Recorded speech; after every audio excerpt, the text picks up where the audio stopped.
पहली प्राथमिकता देखिए, मैं बार बार इस बात का जिक्र कर रही हूं, प्रशासनिक अमला वहां पर इसीलिए मौजूद है, पीएमओ से लेके गृह मंत्रालय से लेके तत्काल की कम्युनिकेशन में है, इसी वजह से कि पहले प्राथमिक उपचार लोगों को दिया जा सके, उनको पहुंचाया जा सके अस्पताल, जिसके बाद तैयारियां पूरी कर ली गई हैं, ग्रीन कॉरिडोर बना दिया गया है। लेकिन अदिति, मैं बार बार इस बात का जिक्र कर रही हूं कि कुछ स्टैंडर्ड एसओपीज होती हैं किसी भी प्लेन के टेक ऑफ होने से पहले, उनकी टेक्निकल जांच से लेके पूरा का पूरा ग्राउंड स्टाफ सब कुछ चेक करता है। जैसे ही इस प्लेन ने टेक ऑफ किया, फौरन इमरजेंसी को भापते हुए डिस्ट्रेस कॉल एटीसी के पास मेडे कॉल कैप्टन की तरफ से दी गई, लेकिन एटीसी ने जैसे ही वापस संपर्क साधा, उनसे कोई बातचीत नहीं हो पाई। विद इन मिनट्स, यानी वो विसिनिटी में था एयरपोर्ट की ये प्लेन और ये क्रैश कर गया। यानी कि कहीं कुछ समस्या रही होगी, कुछ लूप होल्स रहे होंगे जिनकी जांच होगी, लेकिन सबसे दुखद बात 242 यात्रियों का सवार होना, जो ठीक है या नहीं, अभी इस बात को लेकर पूरा अंधेरा है, पूरे ब्लैक में इस वक्त हर कोई है और हर कोई ये जानना चाहता है कि वो सुरक्षित रहे। देखिए, 242 पैसेंजर्स के पूरा परिवार जो अब एयरपोर्ट की तरफ पहुंच रहा है।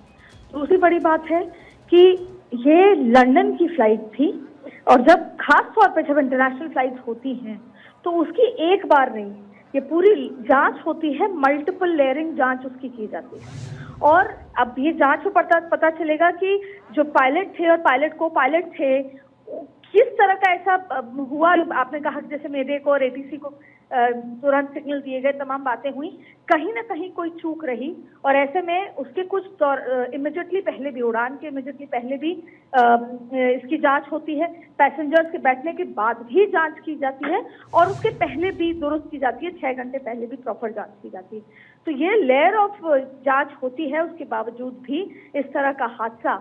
और आप देखिए कि अगर ये टेक ऑफ कर चुका होता और उसके कुछ मिनट बाद होता, जब आप शहर में होते, शहर के ऊपर से निकल रहे होते और दूसरी बात है कि आप हवा में होते, तो शायद ये और डरावना होता। लेकिन ऐसी स्थिति में जांच तो जाहिर तौर पर बैठेगी, लेकिन फिलहाल अभी जो स्थिति है वो 242 लोग और इसके साथ साथ जो एयरपोर्ट पर जो लोग हैं, किसी भी तरह का अफरा तफरी, उस माहौल को कंट्रोल करने की कोशिश है।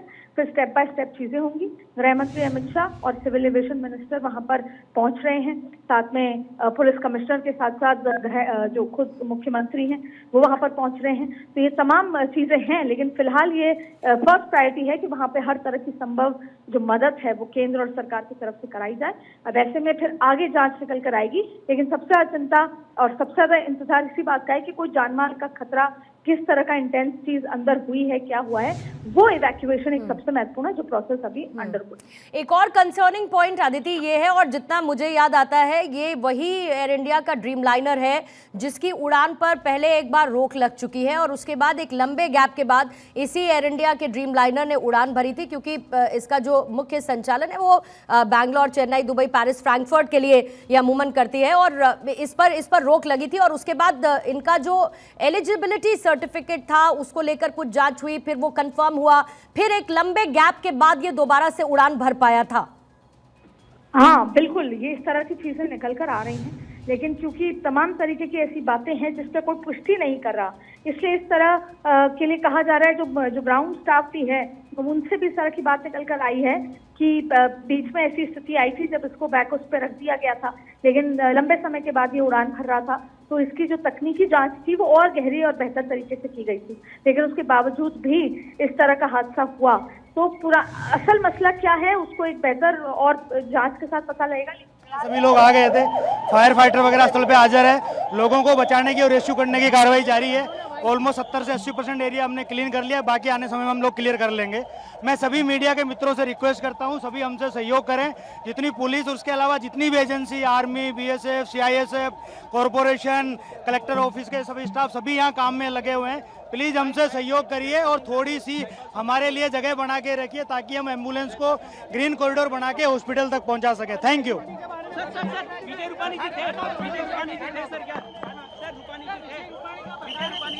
अभी आइडेंटिफाई की गई वो निश्चित तौर पर बिल्कुल ठीक अपील भी है और ऐसे में प्राथमिकता भी है ताकि दिक्कत ना हो, किसी भी तरीके के मूवमेंट में एक स्पेस बना रहे। ये बहुत बड़ी खबर देखिए, उड़ान भरने के साथ ही एयर इंडिया का ये विमान क्रैश हुआ जिसमें 242 लोगों के सवार होने की जानकारी थी, जिसमें 10 क्रू मेंबर्स यानी कि 8 क्रू मेंबर्स और साथ ही 2 पायलट, एक पायलट एक साथी को पायलट। और ये है वो परिवार जो इस वक्त अपनों की जानकारी के लिए एक मौजूद है और साथ ही अपनों की जानकारी ये चाहते हैं जो उस प्लेन में सवार थे उनको लेकर क्या खबर इन तक पहुंच पाए। अभी ये भी जानकारी आई है कि ब्रिटेन के 52 नागरिक इस प्लेन में सवार थे। इंसिडेंट बनने के विदिन 2-3 मिनट्स में पुलिस, बाकी सभी बॉडियां, सिविल एडमिनिस्ट्रेशन, कॉर्पोरेशन वगैरह सभी लोग आ गए थे। फायर फाइटर वगैरह स्थल पे हाजिर है। लोगों को बचाने की और रेस्क्यू करने की कार्रवाई जारी है। ऑलमोस्ट 70 से 80% एरिया हमने क्लीन कर लिया, बाकी आने समय में हम लोग क्लियर कर लेंगे। मैं सभी मीडिया के मित्रों से रिक्वेस्ट करता हूं, सभी हमसे सहयोग करें। जितनी पुलिस और उसके अलावा जितनी भी agency, army, BSF, CISF, corporation, collector office के सभी स्टाफ सभी यहाँ काम में लगे हुए हैं। प्लीज़ हमसे सहयोग करिए और थोड़ी सी हमारे लिए जगह बना के रखिए ताकि हम एम्बुलेंस को ग्रीन कॉरिडोर बना के हॉस्पिटल तक पहुंचा सके। Thank you. तो देखिए 60 से 70% का जो एरिया है वो क्लीन कर लिया गया है अभी फौरी तौर पर, क्योंकि रेस्क्यू की बहुत ज़रूरत है। ग्रीन कॉरिडोर का जिक्र मैंने पहले ही किया, लेकिन इसमें जो लोग सवार थे उनको लेकर जानकारी मिल रही है क्योंकि ये गैटविक की तरफ जा रहा था। ये प्लेन अहमदाबाद से इसने टेक ऑफ किया था। एयर इंडिया का ये ड्रीम लाइनर 11 साल पुराना ये विमान है और इसके साथ ही जिसने जैसे ही टेक ऑफ किया फौरन किसी टेक्निकल फॉल्ट के चलते डिस्ट्रेस कॉल, मेडे मैसेज एटीसी को पायलट की तरफ से दिया गया, लेकिन जैसे ही वापस एटीसी ने संपर्क साधा, किसी तरीके की बातचीत। आप तस्वीरें इस वक्त देख रहे हैं कि कैसे इसको भी आपको थोड़ा सा देखिए समझाते हैं कि जब भी रनवे से प्लेन टेक ऑफ करता है क्योंकि वो स्पीड में होता है उसको मिलता है एलिवेशन, वो ऊपर की तरफ जाता है, जो तस्वीरों में भी साफ तौर पर नजर आया। लेकिन चूंकि प्लेन में समस्या आ गई थी, इस प्लेन ने जैसे ही वो एलिवेशन पाया, जैसे ही वो ऊपर आसमान की तरफ गया, फौरन दोबारा से वो नीचे आने लगा क्योंकि इसमें टेक्निकल फॉल्ट था। क्या था ये तमाम जानकारी अभी आना बाकी है, लेकिन जो भी समस्या थी जो इस प्लेन क्रैश की वजह बनी, फौरन ये जमीन की तरफ बढ़ता गया और जो रिहायशी इलाका है वहां पर जाकर ये प्लेन क्रैश हुआ। आग के गोले में पूरी तरीके से तब्दील हो गया एयर इंडिया का AI 171 ये ड्रीम लाइनर विमान जो कि अहमदाबाद से गैटविक लंदन के लिए जा रहा था। परिवार वाले जाहिर है अभी परेशान हैं, जिनकी तस्वीरें हम आपको दिखा रहे हैं। लेकिन जैसे ही ये हादसा हुआ और ये जो बिल्डिंग आप देख रहे हैं, यहाँ पर सिविल अस्पताल के डॉक्टर्स रहते थे, जहां पर जाकर वो प्लेन अचानक से फंसता है क्योंकि वो क्रैश हुआ। अब इसमें ब्रिटेन के 52 नागरिक बताए जा रहे हैं जो कि इस प्लेन में सवार थे। ये इंटरनेशनल फ्लाइट है, जाहिर है कि इसमें इंटरनेशनल सिटीजन भी होंगे। कनाडा के एक नागरिक इस प्लेन में सवार बताए जा रहे हैं, पोर्टुगल के एक सिटीजन हैं वो बताए जा रहे हैं कि इस प्लेन में सवार थे, और बाकी लोगों की जानकारी भी आना बाकी है। और साथ ही प्लेन में सवार गुजरात के पूर्व सीएम विजय रूपाणी भी थे।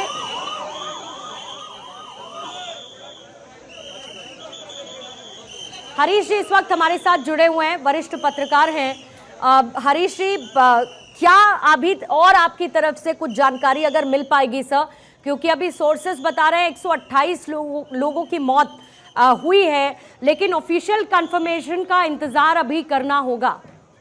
देखिए, जो जानकारी हमें मिली है उस हिसाब से ये प्लेन टेक ऑफ होने के तुरंत करीबन 5 मिनट पे एयरपोर्ट की बिल्कुल सरहदी विस्तार पर एक पेड़ के टकराने से ये हादसा हुआ है और तुरंत वो आग के गोले में बदल गया और निवासी एरिया और उसके अलावा एक कॉमर्शियल कॉम्प्लेक्स में जाके गिरा है। जो जानकारी मिल रही है उस हिसाब से इस प्लेन के कुछ स्पेयर पार्ट्स करीबन 2-3 किलोमीटर दूर बीजी मेडिकल कॉलेज जो है उसके हॉस्टल के रूफ पर भी मिले हैं। जहां तक मृतक का सवाल है, अभी तक सरकारी एजेंसियां या सरकार ने या एयरपोर्ट अथॉरिटी ऑफ इंडिया ने एक भी मृतक की बात कंफर्म की नहीं है। काफी सारे जो इंजर्ड है उनको अहमदाबाद सिविल हॉस्पिटल में भर्ती कराया गया है और अहमदाबाद सिविल हॉस्पिटल से ये हादसा की घटना के बीच में जो भी रास्ता है उसको ग्रीन कॉरिडोर करके सिर्फ और सिर्फ इंजर्ड को हॉस्पिटल पहुंचाने के लिए रोका गया है। इसके साथ ही सर ग्रीन कॉरिडोर भी बना दिया गया है, अभी ये भी जानकारी मिल रही है। इनफैक्ट विजय रूपाणी भी इसी प्लेन में थे, ये भी बताया जा रहा है। बट मैं आपसे थोड़ा इसके अलग एस्पेक्ट्स भी समझना चाहती हूँ सर। इसमें टेक्निकल फॉल्ट की खबर है कि जिसकी वजह से डिस्ट्रेस कॉल मेडे मैसेज गया, लेकिन जब तक संपर्क साधते बहुत ज़्यादा समय शायद था नहीं इस प्लेन को संभलने का, और उसके बाद ये दुर्घटनाग्रस्त हो गया है। लेकिन इसके साथ साथ उससे पहले बाकायदा पूरी जांच की जाती है, और ख़ासतौर पर ये इंटरनेशनल फ्लाइट थी। ये इंटरनेशनल फ्लाइट थी, तो जिसमें क्योंकि फ्यूलिंग कैपेसिटी भी बहुत ज़्यादा रहती है, और ऐसे में बाकी की जांच भी बहुत थरो रहती है। देखिए, जो वीडियो सामने आया है उस हिसाब से ये टेक्निकल स्नैग नहीं दिखता है, ये एक एक्सीडेंट लग रहा है, क्योंकि प्लेन का टेल पार्ट जो है वो पेड़ के साथ टकराया है और उसकी वजह से ये हादसा हुआ है। तो ऐसा लग रहा है कि ये एक्सीडेंट है। फिलहाल जब तक डीजीसीए की टीम इसको जांच कर नहीं लेती और पूरी जानकारी ब्लैक बॉक्स से नहीं मिलती, ये कहना मुश्किल होगा कि ये टेक्निकल स्नैग की वजह से हादसा हुआ है। वीडियो के हिसाब से ये कह सकते हैं कि ये टेल पार्ट टकराने से ये हादसा हुआ है। थोड़ा सा मैं सर एयर इंडिया के जरा ड्रीम लाइनर के अगर बैकग्राउंड पर जाऊं, थोड़ा सा अगर उसके बारे में भी आप बता पाएं, क्योंकि ये ड्रीम लाइनर को लेकर पहले भी और इनके योग्यता सर्टिफिकेट को लेकर पहले भी कई बार चर्चा हो चुकी है। कुछ समय के लिए इसकी उड़ान को भी रोका गया था और एक लंबे समय के बाद ये इसने वापसी की थी। 12:24 के लिए अक्षय मेरे सहयोगी और ज्यादा जानकारी के साथ इस वक्त लाइव जुड़े हुए हैं। अक्षय, आपके पास आना चाहूंगी। आपसे थोड़ी देर पहले खबर आई कि गृह मंत्री अमित शाह, प्रधानमंत्री नरेंद्र मोदी अहमदाबाद के लिए रवाना हो रहे हैं। इसी के साथ अभी मैं अक्षय आ रही हूं आपके पास जरा। गौतम अडानी की तरफ से भी देखिए ये कहा गया है कि जमीन पर मौजूद परिवार जो हैं उनको पूरी तरीके से सहयोग दिया जाएगा। बीजेपी के अध्यक्ष जेपी नड्डा ने भी इस हादसे को लेकर दुख जाहिर किया है। विदेश मंत्री एस जयशंकर का भी ट्वीट इसी के साथ आ चुका है। जेपी नड्डा ने हादसे में कई लोगों के हताहत होने की खबर से दुखद हूं इस बात का जिक्र किया है। साथ ही प्रधानमंत्री ने पीएमओ की तरफ से पूरी जानकारी ली गई है। गौतम अडानी ने हादसे पर दुख व्यक्त किया है और हर एक संभव मदद का आश्वासन भी दिया गया है।